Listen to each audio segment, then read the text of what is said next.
America's aging population, the numbers don't lie. According to the latest census, 56 million Americans are now aged 65 and older. 10,000 of them turn 65 every single day, and 70% will eventually need a long term care. As someone who has worked in hospitals, nursing homes, and home care, I can tell you firsthand the system is overwhelmed. There simply aren't enough caregivers, not in the US, not in Canada, not in Europe, certainly not in Japan. This is not a temporary shortage. This is a global crisis. Why this is a crisis? The cost of aging. Let's talk about the cost of living because this is where the crisis becomes painfully real. In the United States, most of us know that the retiree's income depends on Social Security, retirement accounts such as 401k, IRA, TDA, 403b, investments, dividends, a supplemental security income. Some retirees are financially secured, but many are not, especially those who started saving late, those who work lower paying jobs, those who work off the books, and those who migrated in the United States later in life. Even those who save well are discovering that their retirement funds cannot keep up with long term care costs. I've seen this firsthand in my nursing career. Families shocked by the price of care, seniors forced to sell their homes, adult children burning out trying to fill a gap. It's the middle class trap. And this is the heart of the problem. Low income seniors qualify for Medicaid. High income seniors can afford private care. Sadly, the middle class are trapped in between. They're what we call too rich for Medicaid, too poor for private care. Medicaid in New York, for example, qualify for long term care Medicaid, your income must be below $1,732 per month, and your assets must be below 31,175 if you're single. And that includes everything of value, including a beat up old car. If you have a healthy spouse, he or she may keep up to 162,660, but the applicant must still meet the 31,175 limit. For a house in New York, well, I guess that's a co op for a house. This you can hardly find a house with that value. It's always more than double. If you receive 2,000, $3,000 a month, you won't qualify. If you have a house, an IRA or 401k, you are disqualified. Those who do not qualify for Medicaid, they carry Medicare for coverage. However, this benefit does not cover long-term care unless things have changed recently. From what I know, is that Medicare only covers hospital care, diagnostics, medications, short term rehab, and it does not cover assisted living, dementia care, long term caregivers, private aids. As a nurse, I've seen families devastated when they discover this too late. The true cost of aging in America. Let's look at the actual numbers. Average cost across United States in assisted living facilities, they charge between $4,000 to $8,000 a month. Memory care, that's $10,000 to $12,000 a month. Nursing home, about 112,000 to 127,000 a year. It depends. For skilled facility, that's gone up higher. And also, it depends on the nursing home. Of course, there's a first class and the less than class, the cheap ones. So that depends, but that's the average. Private caregiver, that's agencies and those that are freelancing, uh, normally charge between $25 to $40 an hour.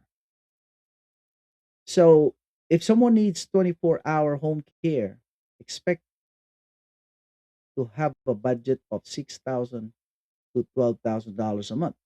That's why those people who can afford that end up in a nursing home because it's just too costly to be at home. And they just give up the property. And that's just for the care. Now, at a cost of simply living in the United States, in New York, for example, if you own a house, even if the mortgage has been paid off, until they pass the law on giving property tax exemption for seniors, every homeowner pays property tax.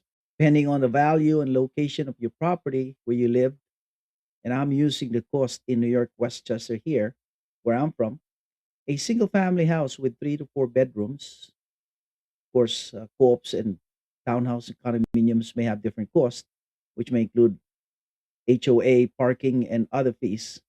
And these are conservative figures based on a single family. For property tax, expect to pay between $1,000 to $2,000 a month. That's the average. Again, depending on location, it could be more. I'm not sure if it could go less. I doubt that.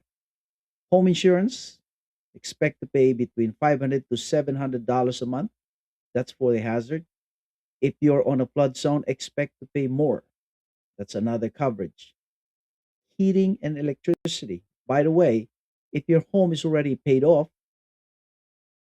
you may be able to skip the home insurance, but who's going to want to do that? It's too risky. God forbid what happens to your home. You won't have any coverage. Now, the cost of heating and electric on winter time, you use the heaters. That's averaging 500 to 800 per month. On summertime, you use the air condition. So expect to average for that cost. Water bill, internet, phone, expect to pay between 250 to 350 a month. Food allowance depends on what your diet is. If you have a special or very healthy diet, may cost you more, but the average would be 300 to $500 a month. Car insurance, if it's liability, maybe 400 to 500 a month. Your car is already paid off, but if your car is brand new, you have to buy the full coverage, which is much higher. And of course, if it's a luxury car, expect to be much higher. Now, owning a home, you would expect to have some maintenance, unless you're a handyman or have someone who volunteers to help you fix things in your house. You must set aside at least 150 to 250 a month. That would cover annual maintenance, tune-ups, cleaning of boiler, furnace, if that's what your heating is, your ducts, covering repairs for broken appliances, plumbing, electrical, windows, doors, because those things breaks down.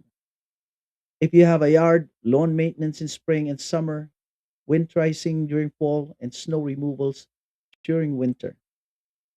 Even without a caregiver, a retiree can easily spend 3,300 to $4,000 a month on average just to live. Add the caregiving and the cost skyrockets to 9,000 to $12,000 a month. That's why I have that calculation. Now these numbers may not be spot on, but it's realistic because when the time comes, you need someone to take care of your cooking, your shopping, food shopping, cooking, cleaning, laundry, and the rest of the activities of daily living. Unless you have a loved one who is capable and available and willing to care for you, to be able to live safely and comfortably, you will need to hire a caregiver or at least a companion. Now, the going rate of private caregiver, agency, or self employed ranges, from what I just said, between $20 to $40 an hour. If you need 12-hour care, you do the math. They'll easily cost upwards between what I just mentioned, the 9,000 to $12,000 a month. Now, forgive me, I don't mean to cause fear and anxiety, but this scenario is a reality that should serve as a wake up call, not only for my friends that are Filipino American retirees, but to all retirees. Many Filipino Americans hesitate to return to the Philippines because they believe it's safer in the United States. Healthcare is better here, life is more stable here. And I understand where they're coming from. But let's be honest, if you don't have a long term care insurance coverage, a huge money stash in your saving account, an investment that pays decent dividends, a royalty from your invention books, or residual income from your previous business, can you really afford 8,000 to $12,000 a month for assisted living? If you do, then would you rather stay in those facilities in the nursing homes, considering there's added cost? There's a funeral cost and burial cost during death. That's something that must be prepared if you don't have a death benefit coverage. And the 40 hour for a caregiver, if you're not in a nursing home, that's 3,000, 4,000 per month just to maintain your home, adding all those costs, unfortunately, because even if your house is fully paid off, the cost of living in the US is still overwhelming. Again, my question is, you do have the money, would you choose to spend that money in the nursing home? Or I'm going to show you some breakdown for another option. Let me take you to a place with high possibilities. As you may know, because of the cost of living in the United States, many expats have left the United States for Asia. Most of them are living off Social Security, and they admit that on their YouTube when they post their videos. Many are receiving $2,000 monthly, which is a stretch to be able to afford a decent apartment if they stay here. So they found a place where their Social Security income is enough to afford a comfortable living. May not be a king's lifestyle, but enough for them to live a life without worrying about paying for their food. That's why I'm not trying to be biased, but this makes the Philippines a practical, dignified alternative. Now let's compare the estimated monthly costs based on the going rate in the Philippines. And this is in peso and we'll convert it to dollar. Housing expense. If one will live in a decent apartment in the province away from noise and traffic and not in an assisted living facility there, expect to pay 30,000 pesos. Now you add the food expense, let's say 1,000 pesos a day, that makes it another 30,000 a month, so that makes it 60. Utilities and internet, you pay 15,000. These are not low conservative, these are high, if not what the going rate is. I believe this is much higher. Medical emergency allowance, of course, you have to set aside some money, just as you will set aside for emergency if you own a home. Now, this one is for your medical health emergency, 15,000 pesos a month. Now, you could hire a helper to do your food shopping, cook food, clean a house, take care of your laundry. The going rate is between 5,000 and 8,000, so you can afford to pay $8,000 or 8,000 pesos a month for a stay in. Now, you hire a caregiver that would come 12 hours a day and you pay 10,000 pesos a month. I think that's a reasonable amount of number. That'll be acceptable there. You can negotiate for more, or they will negotiate for a little bit more, but it should be too much higher than that. Hire an on-call driver. Of course, you want somebody to drive you around if you decide to buy a car there. 8,000 pesos a month for an on-call driver is very reasonable. You will be able to hire good ones. Now, you owning a car, of course, you have to spend gas and some maintenance. So set aside 15,000 pesos a month just for that. Now, with all those numbers that I mentioned, come up with a total of 131,000 pesos a month. That's roughly $2,180 per month. Now, with the same US budget that I mentioned, without the caregiver, it's 3,350 a month. Now, when you hire a caregiver or companion, you could practically afford hire caregivers for 24/7 support, still live comfortably and dignified, save 250 pesos a month and build a financial cushion. And still you have money left. You set aside 250,000 pesos a month. That's about 3 million in a year. That's your go-to emergency funds kind of financial security in the standards of the Philippines. Enjoy a peaceful, community centered lifestyle. The Philippines is not just cheaper, it offers warmth, dignity, and personalized care that the US system struggles to provide. I don't have anything against the United States. I love it. I embrace the culture, and I'm grateful that I was given the opportunity. However, I'm talking about the reality of what had transpired in the past 30 years that I was here. And of course, what is happening right now is not only limited to the United States, it's a global shortage of caregiver because of the baby boomers. So it's not just an American problem. Japan, Singapore, Canada, Europe are all facing the same problem. The aging populations of baby boomers, shrinking workforces, rising healthcare costs, and of course, there's a shortage of caregivers, so expect a burnout. That's why